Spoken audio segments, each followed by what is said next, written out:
हरे कृष्णा। सभी वैष्णव भक्तों के चरणों में दंडवत प्रणाम। कार्तिक मास महात्म्य। तो कार्तिक मास महात्म्य 22 अध्याय में आज हम सुनेंगे 22 अध्याय। तो इसका क्या महत्व है इसके बारे में जानेंगे, तो बने रहिए कथा में और चलते हैं, क्योंकि बम्पर सेल लगी हुई है और इसमें जितना हम आनंद लेंगे, जितनी हम भक्ति करेंगे, वो हमें 2 गुना होके मिलेगी। तो हमें हरि नाम अधिक से अधिक करना है, भक्तों का संग करना है, हरि नाम जाप करना है और संकीर्तन करना है तो चलते हैं हम अपनी कथा की ओर। 22वें अध्याय की जब लिखने लगे हूँ बात, श्री प्रभु प्रेरणा प्राप्त कर कलम आ गई हाथ। तो 22वां अध्याय कार्तिक मास महात्म्य, 22वां अध्याय। कार्तिक मास की बहुत बहुत शुभकामनाएं। 22वें अध्याय। राजा पृथु ने नारद जी से पूछा, हे देवर्षि, कृपया आप अब मुझे यह बताइए कि वृंदा को मोहित करके विष्णु जी ने क्या किया और फिर वो कहाँ गए। जब देवता स्तुति कर मौन हो गए तब शंकर जी ने सब देवता से कहा, हे ब्रह्मादिक देवताओं, जलंधर तो मेरा ही अंश था, उसे मैंने तुम्हारे लिए नहीं मारा है, यह मेरी सांसारिक लीला थी। फिर भी आप लोग सत्य कहिए कि इससे आप सुखी हुए या नहीं।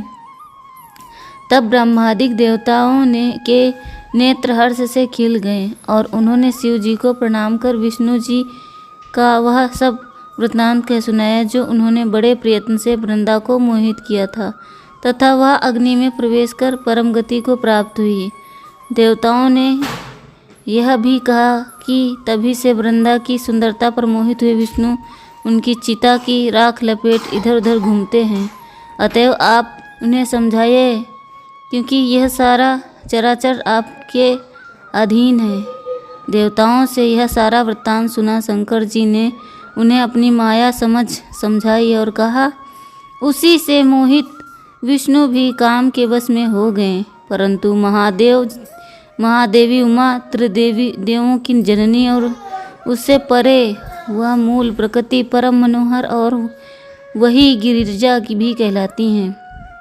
अतएव विष्णु का मोह दूर करने के लिए आप उनकी शरण में जाइए। शंकर जी की आज्ञा से वह सब देवता मूल प्रकृति को प्राप्त करने चले गए।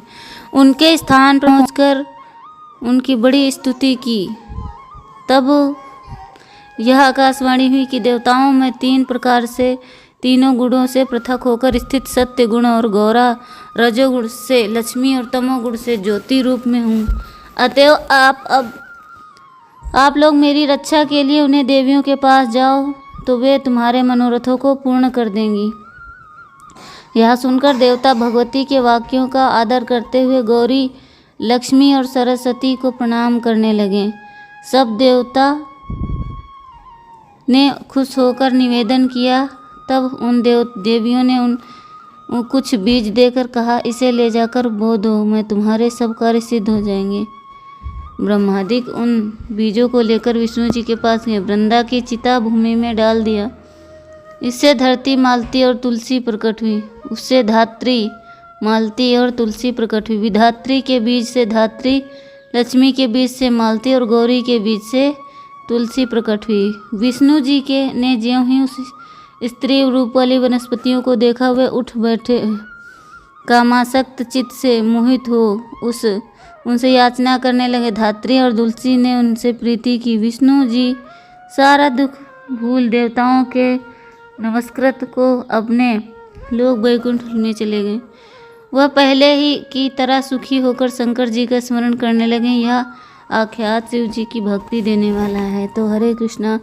अब मिलते हैं हम आपसे अगले अध्याय में।